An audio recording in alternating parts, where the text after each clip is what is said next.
Kung init na kayo, maghanda pa. Dahil sa Mayo pa ang kasagsagan ng tag-init. Ayon po yan sa Pag-asa. Yan ay kahit higit na sa inaasahan ang init sa ilang lugar. Nakatutok si Maki Pulido. Abril pa lang pero nahigitan na ng ilang lugar sa bansa ang extreme temperature forecast ng Pag-asa. Kahapon nagtala ng 40 degrees Celsius sa Etsaga, Isabela, lampas sa 39.7 degrees na forecast para sa Northern Luzon. Ito ang pinakamataas na maximum daytime temperature ngayong taon.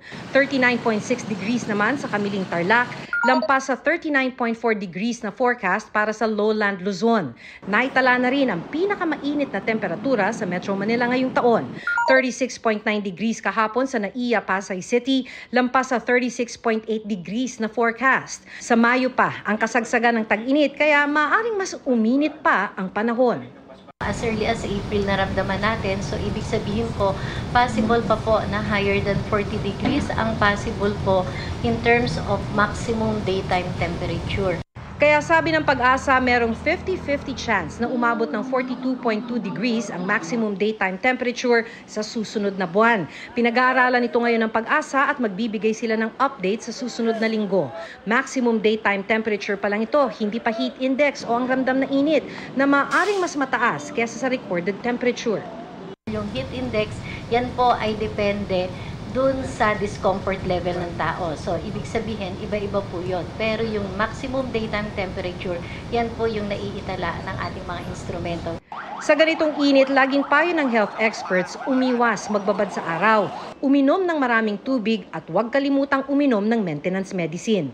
Sa Mangaldan National High School sa Pangasinan, inagahan ang pasok ng mga bata para tuloy ang face-to-face classes. 6:30 a.m. hanggang 10 a.m. na ang schedule ng face-to-face at pagdating ng hapon, ipatutupad ang modular learning.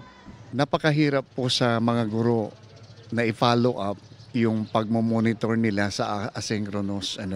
So ibig sabihin, sa oras na yun, from 6:30, ito rin yung pagkakataon na yung mga bata ay nabibigyan ng mga module.